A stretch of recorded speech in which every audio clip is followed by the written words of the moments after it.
तो उस समय इस पूरे भूखंड पर हिंदुओं की आबादी हुआ करती थी। 60 करोड़ हिंदू यहां रहा करता था 712 ईस्वी में।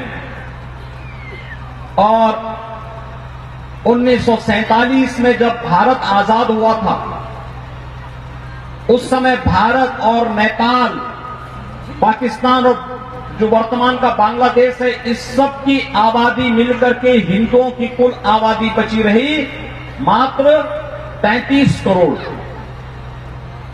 यानी 1235 वर्षों में हमारी आबादी 60 करोड़ से बढ़कर के 120 करोड़ नहीं हुई, 100 करोड़ नहीं हुई। हमारी आबादी 1235 वर्षों में घटी, हम 60 से 30 पे आ गए। ये क्या साबित करता है? हिंदुओं पे क्या अत्याचार नहीं हुआ? क्या हिंदुओं को रौंदा नहीं गया? क्या हिंदुओं के मंदिर तोड़े नहीं गए?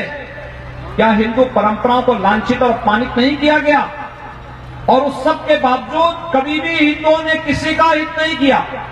दुनिया के अंदर आप जाइए, आज आप देखते होंगे अरब जगत में, वहां पर इराक के अंदर आईएस नाम का एक अलकायदा का आतंकवादी वहां पर आकर के वहां पर किस तरीके से गैर मुस्लिमों को काट रहा है।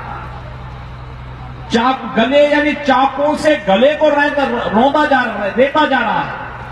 टेलीविजन के दृश्य को आप देखते होंगे, रोकटे खड़ा करने वाला दृश्य होता है। पशुओं की तरह मनुष्यों को काटा जा रहा है, और केवल मनुष्यों को ही नहीं, गैर मुसलमानों को ही नहीं, आतंकवादी सुन्नी हैं तो शियाओं को भी काट रहे हैं।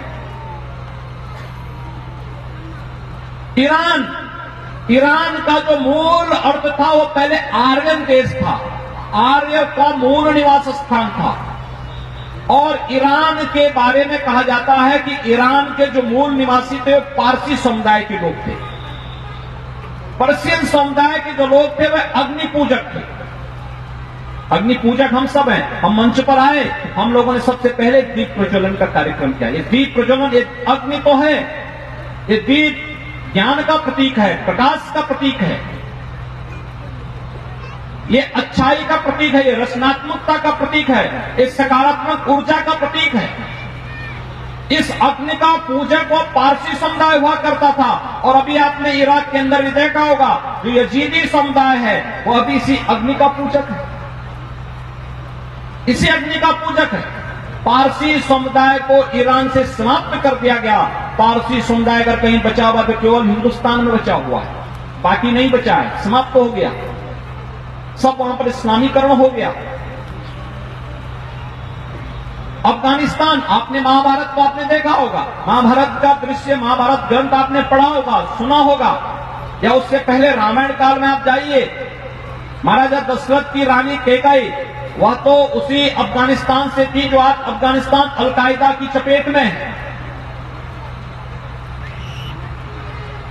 आप महाभारत में आएंगे, धृतराष्ट्र की पत्नी गांधारी वर्तमान कंधार की है, जो आज का कंधार है अफगानिस्तान का, उस कंधार की थी। इसका मतलब वहां हिंदू राजा हुआ करता था। लेकिन आज हिंदू राजा वहां नहीं, आज जो पूरी तरह इस्लामीकरण वहां का हो गया। हम गलती न करें।